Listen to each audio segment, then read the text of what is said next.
Amended American security regulations go into effect on December 26th, meaning if you're coming or going from a U.S. airport, a U.S. land border, or seaport, your photo will be taken and then kept on file.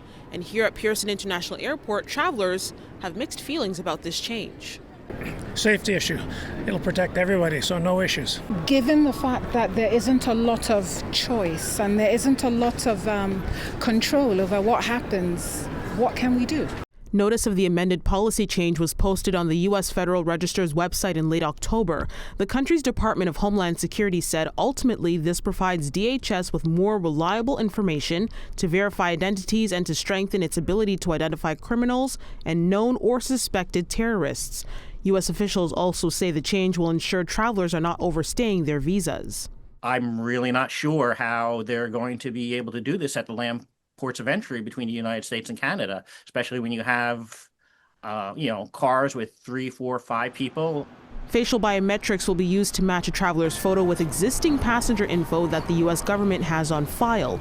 Travelers passing through American airports likely will have their photos taken during check-in, but the policy is expanding so that travelers will be photographed when leaving the States as well. Just making things harder for everybody else to appease a certain portion of the American population. Photos of U.S. citizens will be held for 12 hours, but facial biometrics of all other travelers, including Canadians, could be held for up to 75 years. Wondering why that they have to keep that photo that long? It opens many doors, which are not necessarily, especially these days, the more personal information that is collected and retained with the growth of AI. U.S. courts have always ruled that individuals entering the United States don't have the same constitutional protection that an individual who's actually within the United States has. So border inspections has always been an exception to warrants or those other types of searches.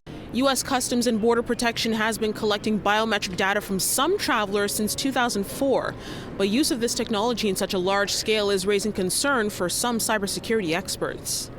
There can be errors in how biometric data identifies particular individuals.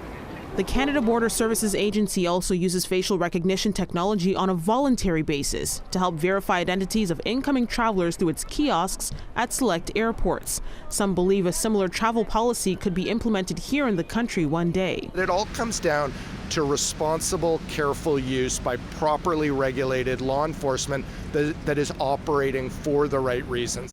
Now, even though this policy goes into effect on the 26th, U.S. Customs and Border estimates that the biometric entry-exit system at all airports and seaports would be fully implemented within the next 3 to 5 years. That would give officials enough time to put in the necessary technology and staffing for this policy change. At Pearson International Airport, Afua Baah, City News.